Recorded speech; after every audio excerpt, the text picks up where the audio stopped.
नमस्कार मेरे प्यारे दोस्तों, हमारे मोटिवेशनल आर के व्लॉग्स चैनल में आप सभी का बहुत बहुत स्वागत है।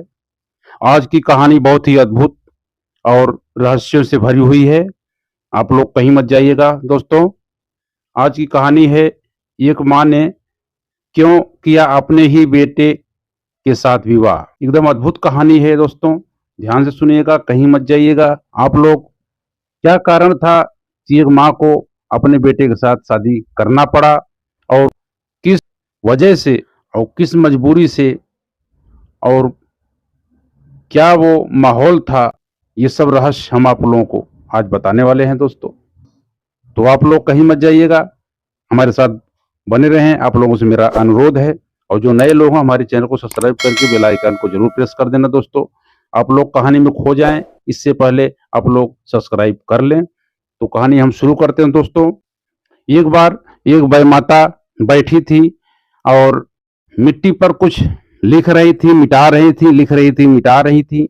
तो वहीं पास में उनकी बेटी बैठी खेल रही थी और वो अपनी माँ की ये करतूत देख करके पास आई और लड़की बोल रही है कि माँ, ये क्या कर रही हो? कुछ लिख रही हो, मिटा रही हो, मैं कब से देख रही हूँ। तब वो गाय माता बोलती हैं, गाय माता मतलब दोस्तों जो भाग्य की जो देवी होती हैं, जो सबका भाग्य लिखती हैं, उनको गाय माता बोलते हैं। तो बोली, बेटी तुम जाओ खेलो। बोले, नहीं माँ बताओ तुम क्या लिख रही हो? तो बोली, मैं सबका भाग्य लिखती हूँ। तो बोले, अच्छा ठीक है, तो मेरे भाग्य में क्या लिखी हो माँ, मेरा बताओ। मेरा तो तुम कुछ अच्छा लिखी होगी, स्पेशल लिखी होगी, क्योंकि मैं आपकी बेटी हूँ। तब वो गाय माता बोलती हैं कि नहीं बेटी, अभी तुम्हें बताने का तुम्हारा समय नहीं है। जब तुम बड़ी हो जाओगी, 18 साल की हो जाओगी, तब मैं तुम्हें सब बताऊंगी। तब वो लड़की जाके खेलने लगती है। धीरे धीरे मित्रों समय व्यतीत होता गया और एक दिन वो समय आ गया कि लड़की 18 साल की हो 18 साल की हो गई दोस्तों। तब वो आकर के अपने माँ के पास एक दिन खड़ी हुई और बोलती है, माँ अब बताओ मेरे भाग्य में क्या लिखी हो। मुझे बहुत उत्सुकता है कि आप हमारे बारे में बहुत ही सुंदर लिखी होंगी, अच्छी लिखी होंगी, लेकिन क्या लिखी हैं वो हमको जानने की बहुत इच्छा हो रही है। तब वह माता बोलती हैं, बेटी तुम्हारा भाग्य में तुम्हारे बेटे के साथ ही तुम्हारी शादी लिखा है सब। तब वो बहुत ही नाराज होती है और गुस्सा होती है और बोलती है, माँ ये क्या बोल रही हो? ये हमारे भाग्य में कैसा लिखा गया है मैं अपने बेटे के साथ शादी करूंगी? तो बोले, हाँ एक बार जो भाग्य में जिसके है लिखा जाता है वो मिटता नहीं है। फिर वो लड़की बहुत ही क्रोधित होकर के वहां से चली जाती है और मन में विचार करती है, प्यारे मित्रों, कि मैं जब यहाँ रहूंगी नहीं तो मेरी शादी होगी नहीं। जब शादी होगी नहीं तो मेरे बेटे के साथ शादी कैसे होगी? ये सोच करके वो जंगल में भाग जाती है और वहीं जा करके एक कुटिया बनाकर रहने लगती है कि जहाँ किसी भी पुरुष की छाया न पड़े। और वो पुरुष से की छाया से भी दूर भागती थी और खुद अपना चेहरा उनको नहीं दिखाना चाहती थी। इस वजह से वो वहां जंगल में रहने लगी जहां कोई आता जाता नहीं हो। तो दोस्तों काफी दिन व्यतीत हो गए। एक दिन उस जंगल में एक ऋषि जी, महात्मा जी जा रहे थे और उनको बहुत ही भूख प्यास लग रही थी। तो वो देख रहे थे पानी की तलाश में, कहीं उनको पानी नजर नहीं आ रहा था। तो दूर पर एक कुटिया दिखाई दी।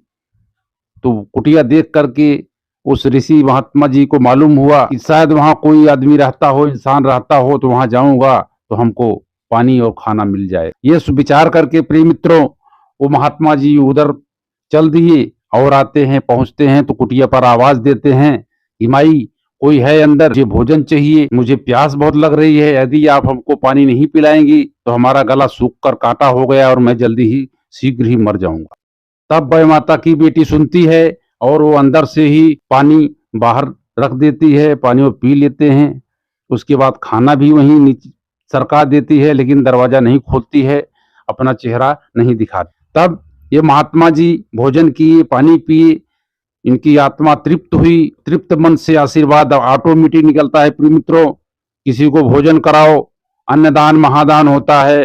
तब महात्मा जी बोले, हमको इतना सुंदर तुम भोजन कराई, तो अब मैं तुम्हें आशीर्वाद देता हूं कि तुमको बेटा उत्पन्न होगा। तो वो लड़की को यह आशीर्वाद दे करके महात्मा जी चले जाते हैं। धीरे धीरे अब महात्मा जी के आशीर्वाद से उसके पेट में गर्भ रहा और जो है बच्चा धीरे धीरे बढ़ने लगा गर्भ में। और वो दिन आ गया जब वो पैदा होने की तैयारी हुई। दोस्तों, आप लोग सोच रहे होंगे कि बिना बीज का पौधा कैसे उत्पन्न हुआ। तो प्यारे दोस्तों, आशीर्वाद से पुत्र प्राप्त होता है और दूसरा जो है अप्राकृतिक मैथुन से भी पुत्र की प्राप्ति होती है, जिसको आशीर्वाद बोलते हैं।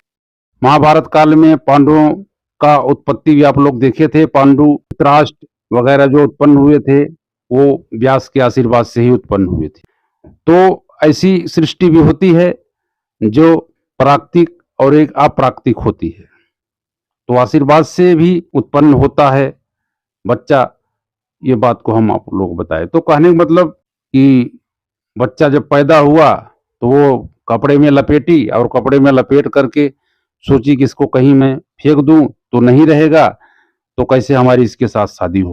तो ये सोचकर वो जा रही थी तो देखती है दूर कुम्हार का आवा दिखाई दिया, तो वो सोची अब इसको इसी में रख दूंगी।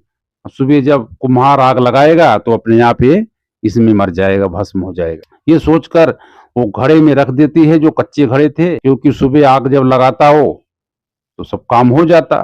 परंतु सुबह कुम्हार जब आग लगाया उसमें हवा में, तो बच्चे के रोने की आवाज सुनाई पड़ी। उस तो तुरंत वो खोलता है, देखता है तो एक बच्चा घड़े में मिला। तो ये पति पत्नी दोनों बच्चे के लिए बहुत परेशान थे, परंतु पूरा जिंदगी उनको कोई औलाद नहीं उत्पन्न हुआ। तो ये बच्चा जब मिला तो लोग बहुत खुश हुए और भगवान का आशीर्वाद समझ के उसका लालन पालन करने लगे। अब बच्चा जो है धीरे धीरे बड़ा होने लगा। प्यारे मित्रों, आप लोग नए जो हो हमारे चैनल सब्सक्राइब कर देना। फिर मित्रों, आप लोगों से हमारा बहुत अनुरोध है कि आपका जो सहयोग है हमारे लिए बहुत मायने रखता है, और आपका सब्सक्राइब कर देना, हमें आगे बढ़ने में मदद मिलेगी हमको। तो दोस्तों, होता यूं है, बच्चा धीरे धीरे बड़ा हो गया प्रिय मित्रों। तो वो राजा के लड़के के साथ खेलता था, तो उसके साथ दोस्ती हो गई थी, तो उसके यहाँ आना जाना था, तो वहां पे बड़ा हुआ तो अपना काम वहीं लग गया। उसका घोड़े के अस्तबल में उसका काम लगा, घोड़े को लेकर के उसको घुमाना फिराना चराना, यही सब उसका काम। तो एक दिन वो जंगल में घुमाने फिराने के लिए वो घोड़ा लेकर गया था। तो वो लड़की से उसका मुलाकात हुआ नदी के किनारे, और वो लड़की इस लड़के पर मोहित हो गई, क्योंकि बहुत ही सुंदर था। क्योंकि ये कोई कुम्हार का लड़का तो था नहीं, ये बाई माता की बेटी का लड़का था, और जब माँ सुंदर है तो जाहिर सी बात है बेटा भी सुंदर ही होगा। तो बहुत ही सुंदर था ये, इसके ऊपर ये मोहित हो गई। बोली तुम्हारा घर कहाँ है। बातचीत हुआ और शादी की बात हो गई कि मैं तुम्हारे से शादी करना चाहती हूँ। तब वो बोला कि ठीक है, मैं जाके अपने माँ बाप से पूछता हूँ, तब मैं तुमको बताऊंगा। तो बोले ठीक है, माँ बाप से अपने जाके पूछ लेना।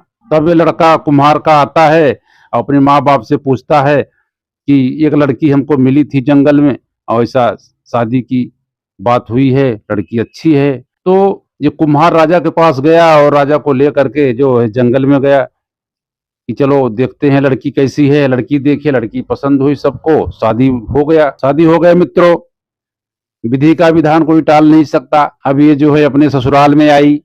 ससुराल में आई दोस्तों, सुहागरात मिलन की तैयारी होने लगी घर में। तब इसको अपना वो माँ की बात याद आई कि मेरी माँ बोलती थी बेटे के साथ शादी होगा।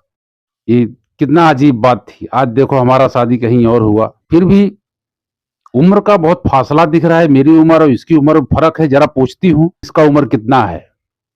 फिर वो लड़का जब पास आया तो लड़की पूछती है कि तुम्हारा उम्र कितना है। तब वो बताया। तब वो उम्र का सुन के उसको थोड़ा सा डाउट हुआ। तब बोली अच्छा कन्फर्म जो है बताओ तुम्हारा उम्र कितना है। तो बोली कन्फर्म को पता नहीं, हमारी माँ से मालूम पड़ेगा, माँ को मैं बुला देता हूँ तो पूछ लो। तब माँ आई तो माँ से वो पूछी। तो बोली दुल्हन देखो, मैं तुमसे कुछ छिपाऊंगी नहीं, ये लड़का भी मेरा नहीं है, मैं यही आहारा में पाई थी और इसका पालन पोषण की, और ये इतना महीना इतना दिन इतने साल का हो गया। सब कुछ वृत्तांत बता दी। तब उसको शक हो। बोली वो जिस कपड़े में पाई थी वो कपड़ा तुम रखी। बोले हाँ। कपड़ा ला के दिखाई, तब उसका डाउट पूरा क्लियर हो गया। अब वो जो है कि देखी तो वही कपड़ा था जो दुपट्टे में लपेट करके लड़की को लेके गई थी। अब फिर इतना वो लज्जित हुई, इतना दुखी हुई कि माँ का और बेटे का बात सोच करके ये कैसा हमारा शादी हो गया। देखिए दोस्तों, संजोग गलती से बनता है तो भी मर्यादा की रक्षा भगवान कैसा कर देते हैं। भगवान की कृपा ही थी कि उसको प्रेरणा हुई, उसका मन में अचंभित हुई वो, और उसका विचार आया कि उम्र का क्या हिसाब किताब है, नहीं तो अर्थ का अनर्थ हो जाता प्यारे मित्रों। एक माँ बेटे का रिश्ता दागदार हो जाता, ये कितनी गलत बात हो जाती इस समाज में। ये नहीं होना चाहिए और नहीं हुआ, भगवान नहीं होने दिए। तो कभी कभी ऐसा होता है, तो सब कैसे भगवान ठीक करते हैं दोस्तों। तो वो औरत बहुत ही लज्जित हुई और जा करके उसी आवा में कुम्हार के अपना धधकते हुए आग में कूद करके अपना प्राण दे देती है दोस्तों। और ये कुम्हार और कुम्हारिन और लड़का सभी जान गए कि मैटर क्या था, क्योंकि सारी सच्चाई सामने थी। और इस प्रकार से एक माँ बेटे का रिश्ता, जो पवित्र रिश्ता है, वो कैसे संभल गया और बच गया। और वह माता जो बोली थी वो होता है। तो दोस्तों, जो होता है भाग्य में वो होके रहता है। इसको कोई कितना भी दिमाग लाए, कितना भी भागे, ये तो होने को कोई टाल नहीं पाता दोस्तों।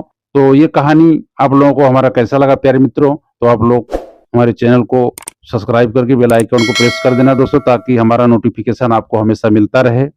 और ऐसे ही ज्ञानवर्धक, प्रेरणादायी और मोटिवेशनल वीडियो देखने के लिए आप लोग हमारे चैनल से हमेशा जुड़े रहेंगे, तो आपको हमेशा जो है मिलता रहेगा। तो मिलते हैं अगले वीडियो में। आप लोग खुश रहें, आनंद रहें, मस्त रहें।